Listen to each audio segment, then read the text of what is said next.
আফগানিস্তানে ফের ভরা স্টেডিয়ামে গুলি করে মৃত্যুদণ্ড দেওয়া হলো এক আসামিকে। গত মঙ্গলবার ঘটনাটি ঘটেছে আফগানিস্তানের খোস্ত প্রদেশে। এক পরিবারের মহিলা, শিশুসহ 13 জনকে খুনের অভিযোগ উঠেছিল ওই আসামির বিরুদ্ধে। এবার সেই পরিবারেরই এক সদস্য গুলি করে হত্যা করল এই আসামিকে, আর তা দেখতে ভিড় জমালেন প্রায় 80,000 আফগান জনতা।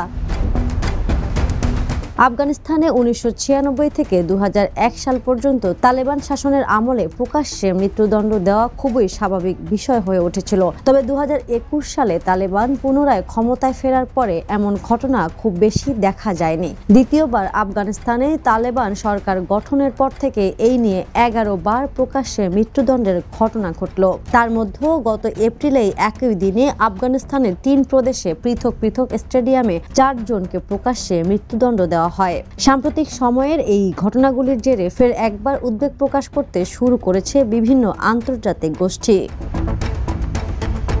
সূত্রমতে মঙ্গলবার আফগানিস্তানে যে আসামিকে প্রকাশ্যে মৃত্যুদণ্ড দেওয়া হয়েছে তিনি চলতি বছরেই এক পরিবারের 13 সদস্যকে হত্যা করেছেন বলে অভিযোগ পাওয়া যায়। নিহতদের মধ্যে রয়েছেন এক মহিলা এবং 9 জন শিশু। আফগানিস্তানের সুপ্রিম কোর্ট জানিয়েছে নিম্ন আদালত এবং আপিল আদালত উভয় জায়গা থেকেই তার মৃত্যুদণ্ডের আদেশ দেওয়া হয়। সুপ্রিম কোর্ট সেই আদেশেই বহাল রাখে। তারপরে তালেবানের সর্বোচ্চ ধর্মীয় নেতা হিবাতুল্লাহ আখুনজাদার অনুমোদন নিয়ে এই মৃত্যুদণ্ড কার্যকর করা হয়েছে।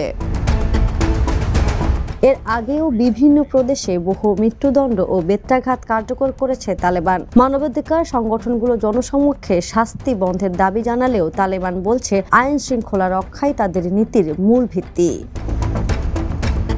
আন্তর্জাতিক ডেস্ক, দ্য নিউজ।